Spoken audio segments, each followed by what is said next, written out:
Otep, cher Kamit, aujourd'hui, je vais répondre à vos questions. Et j'aimerais commencer par rappeler que je serais très heureux que vous puissiez partager les vidéos, que vous puissiez les liker. Ça permettra de faire grandir la communauté. Comme on le dit souvent, si tu allumes une lampe pour une personne, elle éclairera, elle va aussi éclairer ton chemin. Donc, prière de partager, prière de liker, ça fera grandir la communauté. Et nous devons le faire, nous devons faire grandir la communauté pour que nous devons contribuer, voilà, à la transformation de la communauté pour qu'elle devienne meilleure et pour que la nouvelle génération soit meilleure.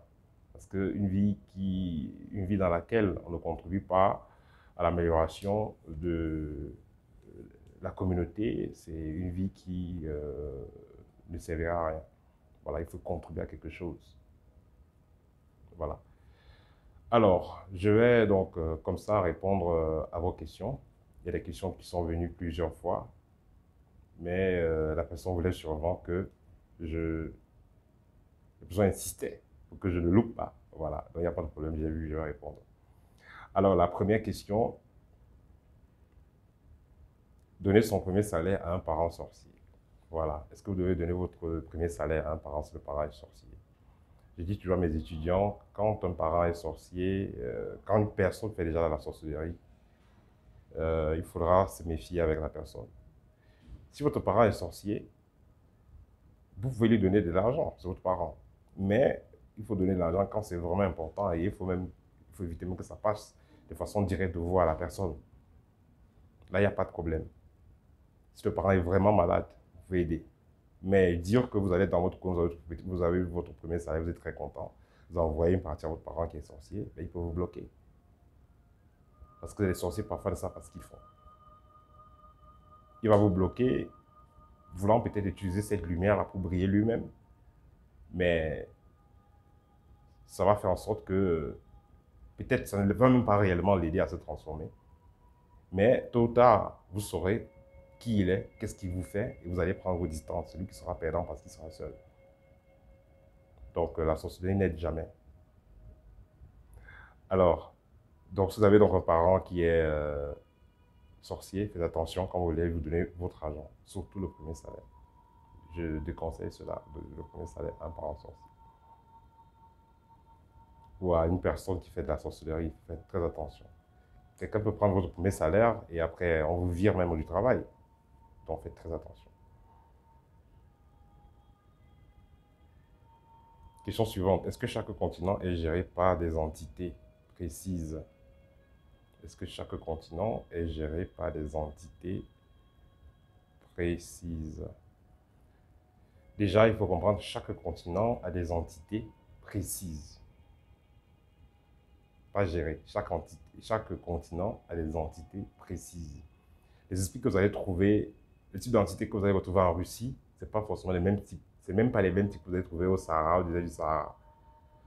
Donc, à cause de la transformation des reliefs, il y a donc un changement, il y a une transformation, il y aura une différence au niveau vibratoire. Donc, que ce soit ceux des eaux, que ce soit ceux des forêts, ceux des neiges, ceux qui sont en Sibérie là-bas, ceux qui sont au désert, ce n'est pas les mêmes types d'entités qu'on va retrouver. C'est un peu comme déjà même les animaux. Le type de chien ou le type d'oiseau ou le type de corbeau même que vous allez voir en Europe, ce n'est pas les mêmes types de corbeaux que vous allez trouver en Afrique. Il y aura toujours une différence en fonction du climat, en fonction de la vibration du milieu. Donc, ce qui fait que les entités-là ne peuvent pas être les mêmes. Voilà.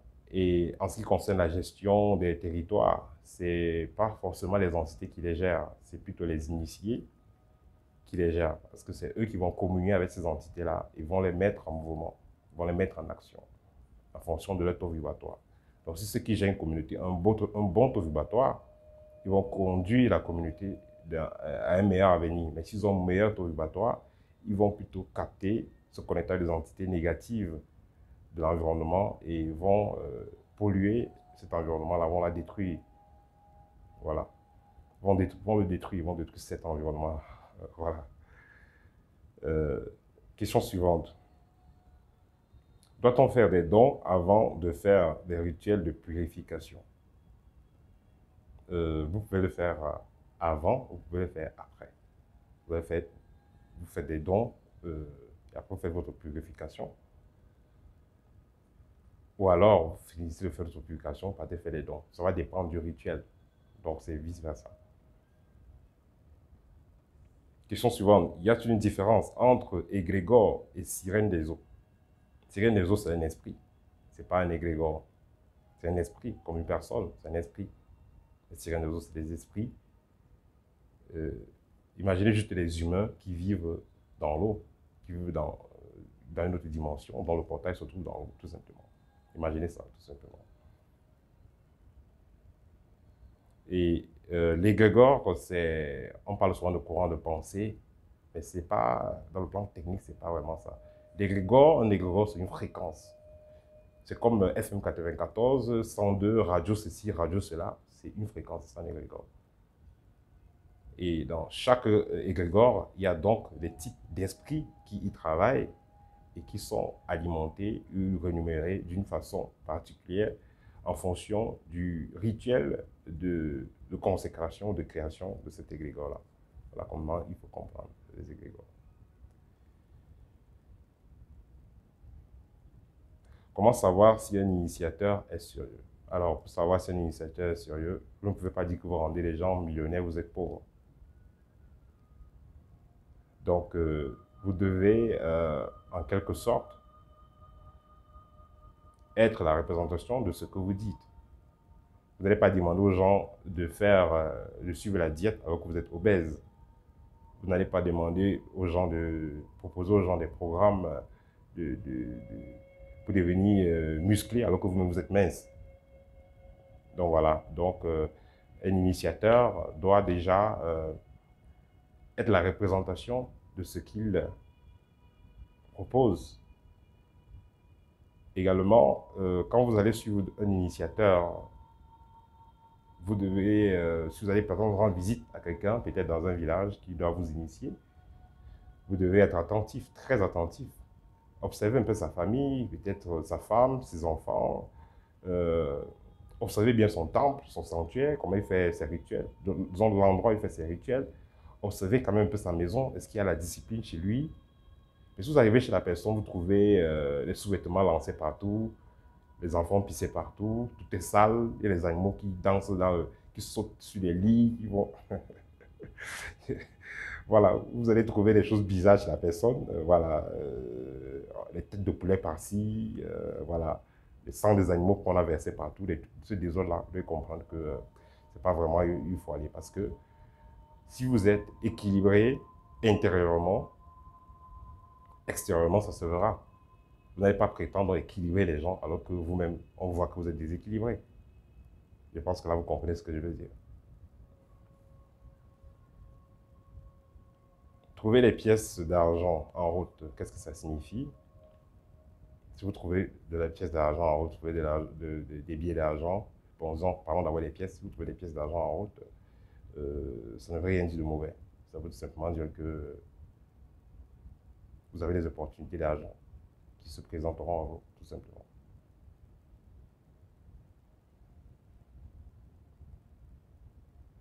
Mais quand vous voyez de l'argent en rêve, disons, quand vous trouvez en train de compter des pièces en rêve, cela peut symboliser la galère. Voilà, donc, c'est ça.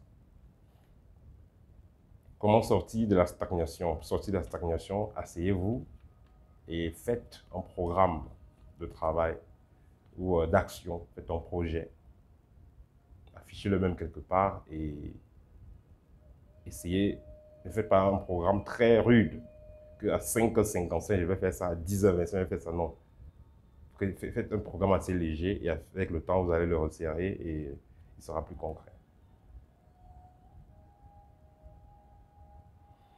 La question qui m'a été posée plusieurs fois, peut-être près de 6 fois ou 9 fois, je ne sais plus trop. Faire l'amour pendant les menstrues, est-ce qu'il y a un pacte de sang? Si vous avez fait l'amour pendant les menstrues, vous n'avez pas fait de pacte de sang, ça ne veut pas dire que c'est un pacte de sang. Le pacte de sang, c'est quand deux personnes vont verser leur sang, ou une personne va verser son sang consciemment. Donc là, ce n'est pas un pacte de sang.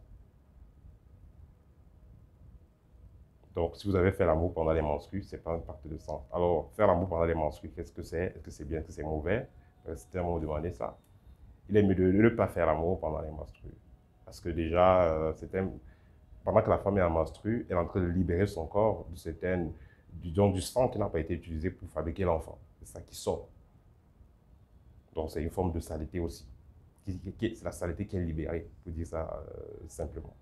Et vous qui allez donc pénétrer cette femme, dans le trou de votre pénis va entrer, c'est une bactérie. Vous allez retrouver peut-être avec la chaude de pisse et on ne sait pas trop, des petites bactéries là qui vont qui vont entrer dans le corps. Et après, les menstrues, vous allez refaire l'amour avec cette femme-là.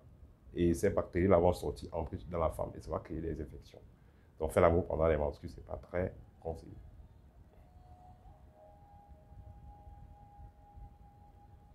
Donc si vous avez fait l'amour pendant les menstrues, c'est un pacte que vous avez fait, il n'y a rien à détruire. Donc voilà, il n'y a rien de grave. Beaucoup de gens l'ont déjà fait, mais ce n'est pas quelque chose de compliqué qui va vous pourrir la vie en tant que tel, dans le plan spirituel, bien entendu.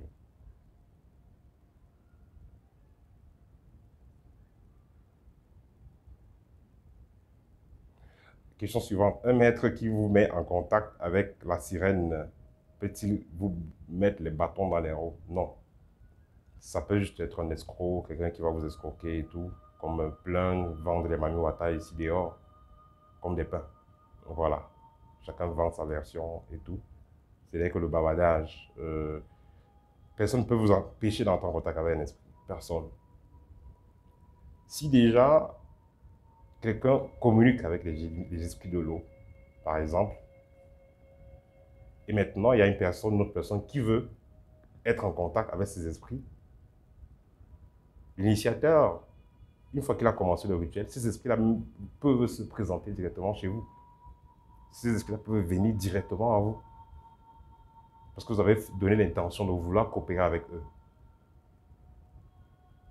Si le maître qui fait le rituel est réellement en contact avec eux, dès qu'il va commencer le rituel, même les esprits pourront déjà venir vers vous.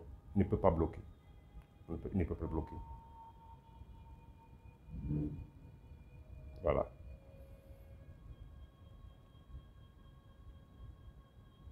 Comment faire sortir ses enfants dans la religion sans les troubler? C'est très simple. Euh, Suivez beaucoup plus des chaînes qui parlent du développement personnel de la façon des kémites. Donc, comme on le fait, suivez une chaîne comme la nôtre et faites que vos enfants suivent également cette chaîne, que les amenez à l'église et les suivent ces chaînes-là. L'idéal serait que vous soyez vous-même initié, parce que l'initié saura qu'est-ce qu'il faut faire pour que les enfants quittent des religions et puissent mieux se transformer dans le sens positif. Parce que le fait d'aller juste... Vous allez juste prendre vos enfants, vous allez les faire asseoir, vous allez causer avec eux, vous allez les dire, oui, bon,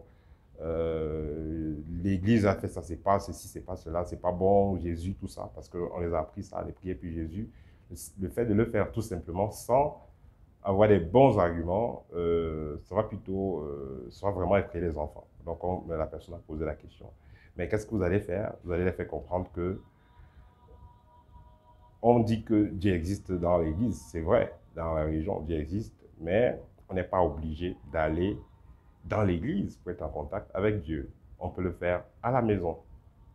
Et une autre fois, vous allez les faire comprendre que euh, aller se faire baptiser, aller prendre la communion, c'est pas réellement important. Voilà plutôt qu'est-ce qu'il faut faire. Donc, essayez toujours d'apporter des variantes par rapport à ce qu'ils avaient l'habitude de faire. Apporter juste des variantes, vous les présentez A, vous dites, bon, A, c'est plutôt, vous faites plutôt B, ça sera plutôt mieux, et vous expliquez, et je pense que ça va être plus facile. Et j'aimerais rappeler que l'initiation ne consiste pas juste à invoquer des esprits, aller dormir nu dans les forêts, non. L'initiation, c'est l'école de la vie. Dans l'initiation, on vous apprend même comment manger, On vous apprend la discipline alimentaire. On insiste beaucoup sur la discipline. L'initiation est beaucoup liée au développement personnel.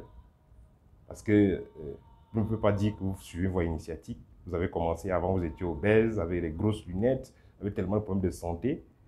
Mais après quelques années, vous dites, oui, vous êtes initié, vous avez fait 6 mois d'initiation, vous avez fait 1 an d'initiation, 4 ans. Mais on ne voit pas la transformation dans votre vie. L'initiation doit permettre de transformer votre vie. Avant, vous avez les cauchemars. Avant, vous étiez obèse. Avant, vous avez les lunettes. Avant, vous avez tellement de problèmes de santé. Avant, vous étiez asthmatique. Après l'initiation, tout cela partit. Parce que vous devenez une nouvelle personne. Même votre sang change. C'est ça, l'initiation.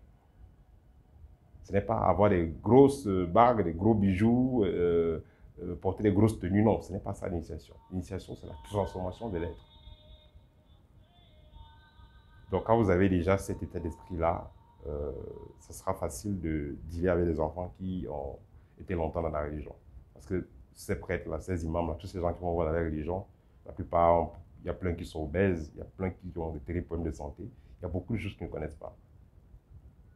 Donc, en tant qu'initié, vous allez apprendre cela à vos enfants petit à petit. Et petit à petit aussi, ils vont se détacher des religions parce qu'ils vont comprendre que ça ne laisse à rien. Question suivante, les paralysies du sommeil. La paralysie du sommeil peut être liée à la position que vous prenez quand vous dormez. Mais également, ça c'est dans les rares cas, mais dans la plupart des cas, c'est lié à des visites. Justement, vous ressentez qu'il y a des présences, vous êtes paralysé et tout ça. Parfois, vous sentez des attouchements dans le corps et tout. Ça, c'est des formes d'attaque spirituelle, des paralysies. Donc, celui qui vient avec un taux de bata assez haut et il va neutraliser le vôtre, il va vous paralyser, soit avec son taux vibratoire, soit en vous jetant un filet mystique ou des cordes mystiques pour vous attacher. Il fait ce qu'il veut de vous.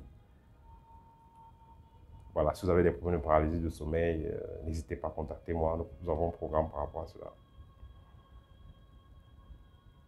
Question suivante. Le chaos en Afrique est-il dû à l'envoûtement de masse?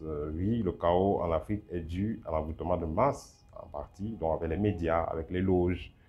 Voilà, parce que les loges envoûtent les populations de façon directe et indirecte. De façon directe, ils vont envoûter les populations avec des rituels qu'ils feront depuis leur loge. Mais de façon indirecte, ils vont envoûter les populations en faisant des réunions déplacées, externes, hors de loge. Ils peuvent se réunir dans un hôtel, ils peuvent se réunir dans un endroit X ou Y, dans un jardin public, ils peuvent aller dans une salle de cinéma, bref, dans plusieurs milieux différents. Ils peuvent aller faire des rituels là-bas et ça va perturber tous ceux qui passeront le temps là-bas. Donc, le chaos en Afrique est dû en partie à l'envoûtement de masse et au fait que plein de personnes adhèrent à ces loges-là. Parce que plus il y a des gens qui adhèrent à ces loges-là, plus il y a des points de pollution qui enfin devient un grand milieu pollué. Qui devient enfin un grand milieu pollué. Voilà.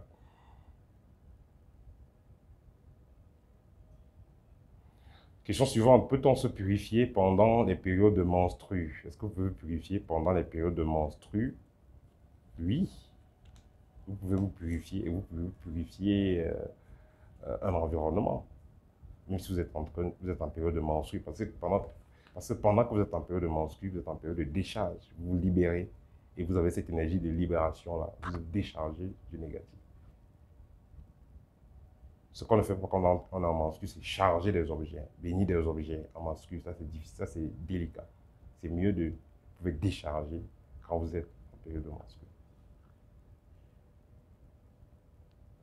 Que se passe-t-il quand une personne décède avant son temps? Quand une personne décède avant son temps, elle devient une âme errante, à part si on fait un rituel pour accompagner la personne.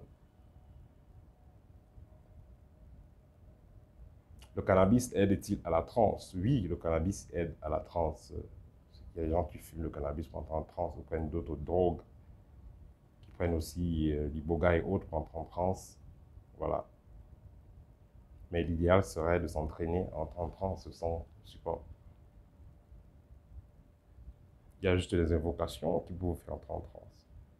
Donc, voilà.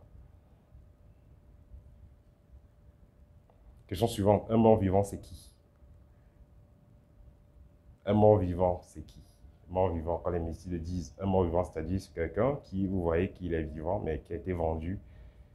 Voilà, il est vivant, il a été vendu. Il y a des gens qui cherchent des problèmes, qui sortent le matin et seront fâchés le soir s'ils rentrent en vie. Il y a des gens comme ça. Parce que justement, la personne est possédée, elle est manipulée déjà. Il y a une entité en elle et autour d'elle qui veut seulement que la personne aille sauter dans un trou, que la personne se mette dans la merde. Donc vous allez voir quelqu'un comme ça, là, ben, il sort chercher des problèmes. Soit quelqu'un qui n'aura pas le contrôle va faire du mal à cette personne, soit finalement cette personne se fait du mal à elle-même.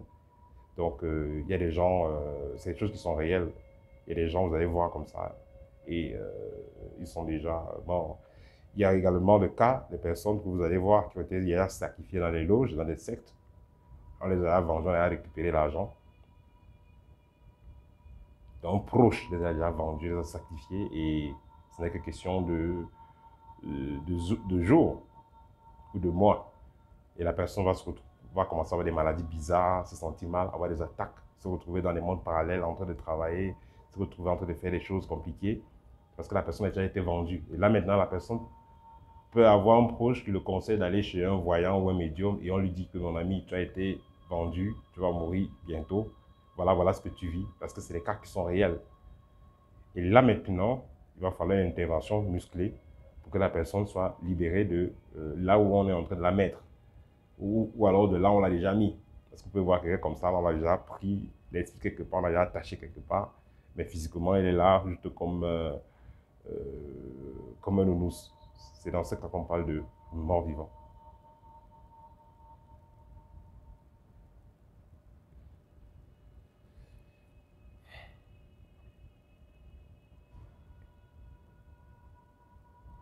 Mais il y a aussi, j'oubliais, il y a aussi un autre cas de mort vivant. Ici, c'est des personnes, j'en parlerai de ça un jour, c'est des personnes qui sont réellement mortes et on les a enterrées, mais elles vont se retrouver dans d'autres pays pour faire la fête, se promener, rencontrer des gens. Ils entendent quelqu'un déjà mort, mais on l'a vu dans certains endroits en train d'agir, en train de se promener, de faire la fête, ainsi de suite. Et on trouve beaucoup ça dans les boîtes de nuit. C'est pourquoi vous allez voir dans les boîtes de nuit, on met souvent des miroirs. Parce que voilà, ça c'est. Il y a des phénomènes comme ça. Quelqu'un est mort, on l'a enterré, il est dans un cimetière, mais de temps en temps on le voit, il est dans les boîtes de nuit, il se promène. Ça c'est aussi un cas de mort vivant. Dans les morts vivants, ce n'est pas comme vous allez voir dans les films, les gens, les zombies là, les gens qui marchent avec les mains coupées, le sang sur eux, les habits sales. Non, il y a les morts vivants qui sont aussi comme ça, bien portants, bien habillés. Voilà, qui sont partout dans les boîtes de nuit, dans les milieux sombres.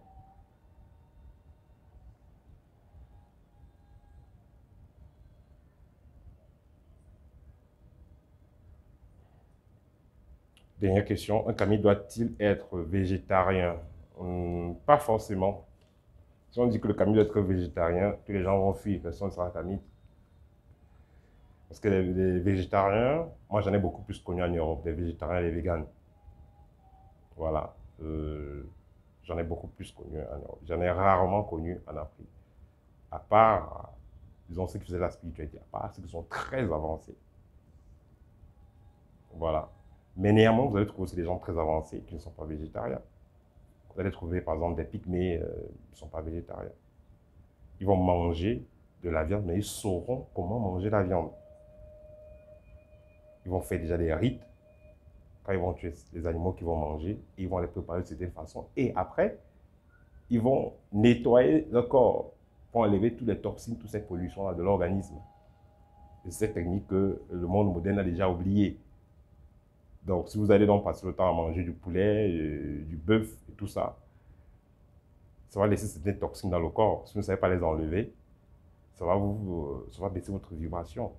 Donc, ce que sera mieux d'éviter de les manger si vous ne savez pas comment nettoyer votre organisme. C'est pourquoi beaucoup préfèrent donc être végétarien ou vegan. Et je rappelle, le végétarien et vegan, le végétarien ne mange pas de viande, mais il peut manger, il peut boire du lait, il peut manger des œufs. Tandis que le vegan, tout ce qui est viande, tout ce qui est animalier, le lait, les œufs, tout ça, il n'est pas dedans. Lui, ça n'intéresse pas. Et j'aimerais aussi rappeler que même si vous voulez devenir végétarien ou vegan, il faudra que vous fassiez un travail énergétique pour compenser et que vous ayez un programme alimentaire assez équilibré, vous sachiez comment remplacer les protéines et ces éléments que vous allez perdre quand vous ne mangez pas la viande. Si vous savez comment le faire, vous allez bien vous porter, vous n'aurez pas de problème. Parce que j'ai quand même aussi rencontré certains végétariens, certains véganes qui étaient très chétifs et très faibles, bizarres. Donc, si vous décidez donc de prendre cette voie, il faut savoir quel type d'aliments, les soja, le maïs, haricots et tout ça, c'est un élément que vous devez utiliser dans vos cuisines pour pouvoir faire certaines balances, ne pas être déséquilibré au niveau alimentaire. Voilà, ça c'était tout pour questions-réponses de ce vendredi. N'oubliez pas de liker et de partager pour faire grandir la communauté. Vous avez besoin d'une consultation, n'hésitez pas de me contacter. Consultation, scanner spirituel, n'hésitez pas. Vous avez besoin de l'un de mes livres, Libre au art de rayonner, n'hésitez pas, c'est disponible au TEP et à très très bientôt. Bon week-end à tous.